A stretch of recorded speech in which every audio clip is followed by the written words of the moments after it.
The Department of Justice tried to quell some of the clamour for more information to be made public about Jeffrey Epstein by releasing 30,000 documents on Tuesday. Although it turns out about 97% of those documents were already in the public domain, things that had been submitted in evidence in court cases. There was not a lot that was new there. There was a missing minute from a surveillance video of Epstein's cell on the night that he ended his own life in 2019, which had been the focus of some conspiracy theories, because when they initially released this video a couple of months ago, there was a missing minute, which some metadata analysts suggested might have been a missing 8 minutes. So they've now produced that extra minute. What's interesting about that as well is that the Attorney General, Pam Bondi, had said, oh, that's not really a missing minute. That's what happens when it resets at midnight every night. There's always appears to be a missing minute. Well, now the missing minute's been put out, so there really was a missing minute. So she lied. That doesn't help when a lot of people think that the Trump administration is taking part in a cover-up. The other thing that happened this week, Ros, was a group of members of the House of Representatives, mostly Democrats, but also a few quite well-known Republicans, have now joined an effort to pass a piece of legislation which calls for the release of all of documents in the possession of the US government relating to Jeffrey Epstein, including, if there is one, a list of Epstein's clients.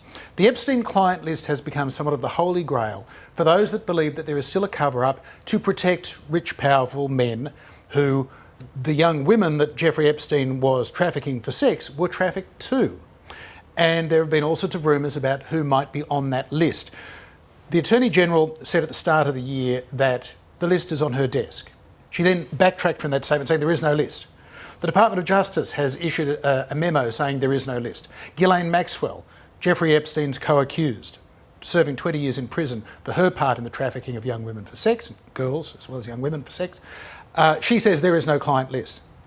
This week, and this is crucially important, Ros, dozens of members of the group of women who were victimised by Epstein and Maxwell have said, well, there may not be a list in Jeffrey Epstein's handwriting, may or may not be on Pam Bondi, the Attorney General's desk.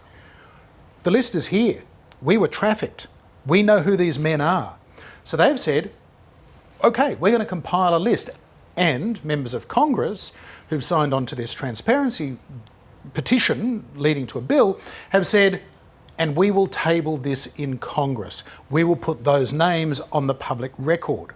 So this is how all the lies that were told about the Vietnam War became public with the Pentagon Papers back in the early 1970s. This is the mechanism by which you get around the legal constraints on the publication of things that are legally untested and potentially highly defamatory.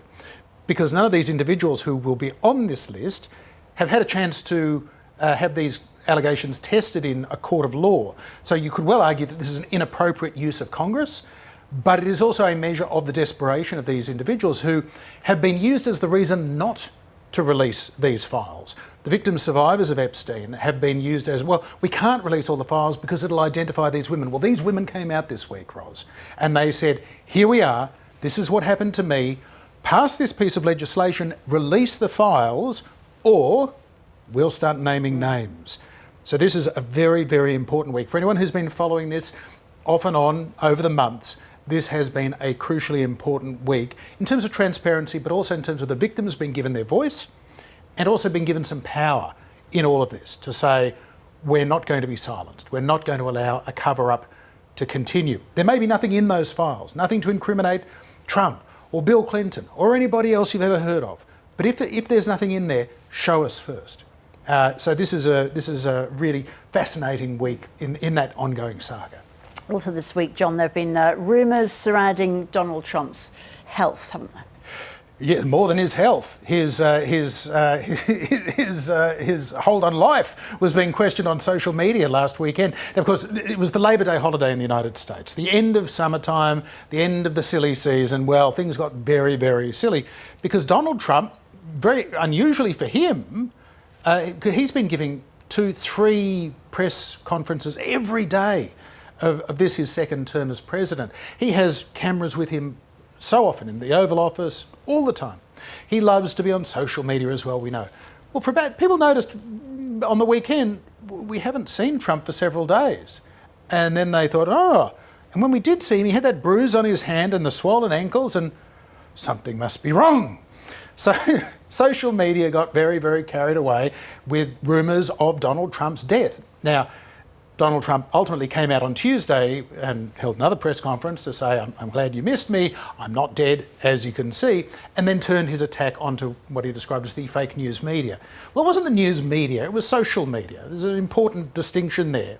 But this is useful for Trump because he's been able to say, well, you know that conspiracy theory about me being dead last weekend? That was rubbish, just as this whole Epstein thing is rubbish. The two things are rubbish, make them go away. But of course, this goes down once again to Donald Trump's credibility, and a credibility problem of his own making. In 2020, Donald Trump was seriously ill with COVID just before the election. After that first debate, when he turned up knowing he had COVID and could have given it to Joe Biden, he almost killed his debate coach, Chris Christie. The White House denied that he was seriously ill. He was much closer to being intubated and potentially in a situation where he could have lost his life in those days in hospital. They lied about that. Donald Trump famously, of course, wrote his own doctor's letter declaring himself, under the name of Dr. Harold Bornstein, that he would be the fittest, healthiest person, strongest person ever to become President of the United States. Donald Trump is the oldest man ever to take the presidential oath of office. There are legitimate questions about his health, and there are legitimate questions about his honesty when it comes to his health. He exaggerates about how tall he is, how heavy he is. He lies about the height of Trump Tower. He's not a very truthful person at times. So when he says, I'm not dead, well, yes, we believe him, but we don't necessarily trust the people around Trump to tell us if something bad has happened. That has major implications for America's national security, movement of the financial markets, so many things. So this was, on the one hand, a silly story that flew around on social media, but there are some quite serious angles to it as well that I think are worth exploring.